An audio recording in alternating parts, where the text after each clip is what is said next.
Now, let me bring in Javed Ali, an associate professor of practice at the University of Michigan. He's also a former intelligence officer and senior director for counterterrorism at the FBI and joins us live from Ann Arbor in Michigan. Very good to have you on the program, sir. Give us your assessment here of the standing on the battlefield right now. Is Ukraine able to defend itself against the Russians? Well, thank you for having me. And the situation on the battlefield doesn't really seem to have changed that significantly in the past few weeks or several or last couple months. Both sides have been able to strike blows against the others. Your previous segment has indicated both sides have also been able to, for the most part, absorb these blows. But as I've talked on this program and several others over the past few years, Russia still has the advantage because it is the bigger country.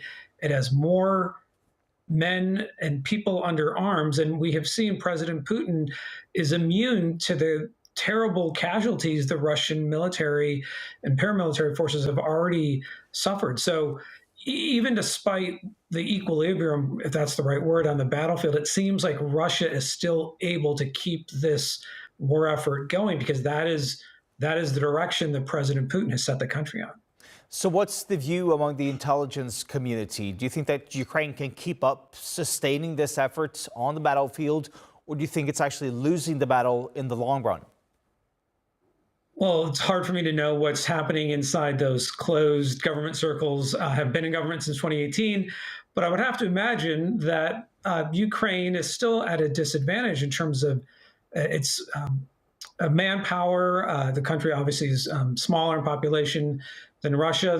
One of the key issues going forward, and that is probably why a peace deal is so significant, or the prospects are so significant, is the fact, how much longer can Ukraine get significant levels of military support from the U.S. and NATO before it really has to sue for peace. And this is one of the things where potentially now there's more, the prospects for a peace deal are greater because Ukraine probably can't keep fighting like this for another 4 years the way it's been able to for the past 4 years.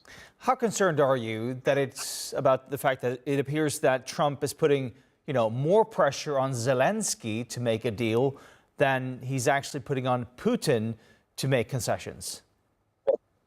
Yeah, this is something that all of us on the outside looking in, it's really difficult to know sort of the thinking with President Trump in the White House. And perhaps if your description is accurate, perhaps that's President Trump's assessment of some of the issues I just talked about, where in his mind that Russia still has more leverage and has a greater advantage because of just Russia as a country. And perhaps that's why he's more willing to put pressure on President Zelenskyy to make that deal, even though the deal, even if it gets agreed to, is probably not going to be the deal that Ukraine wants in total. But at some point, someone's going to have to give on this deal. And perhaps that might be more on the Ukrainian side than the Russian side. We've heard now from both Trump and Zelenskyy saying that they're about 90% done with the deal, but those remaining 10%, of course, it's a tricky question in terms of the territorial issues, what to do with the Donbass region. But if they do reach a deal, if they put their signatures on that piece of paper, how much credit would you give Putin's signature? Do you think he would actually stick to that deal, or is it just for him to sort of buy time? Yeah, that's another one of these really important questions is, will President Putin, if the deal is reached between Ukraine and Russia, will President Putin honor the terms of that deal? And there's 20 points to the deals we've heard over the past few weeks.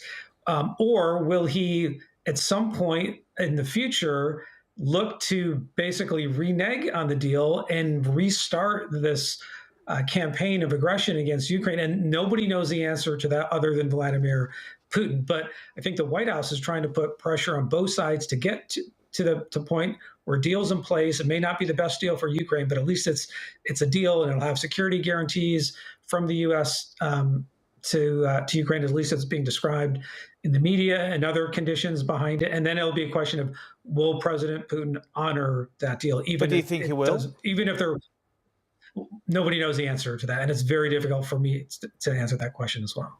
All right, sir. Thank you so much for your time here on TRT World. Thank you.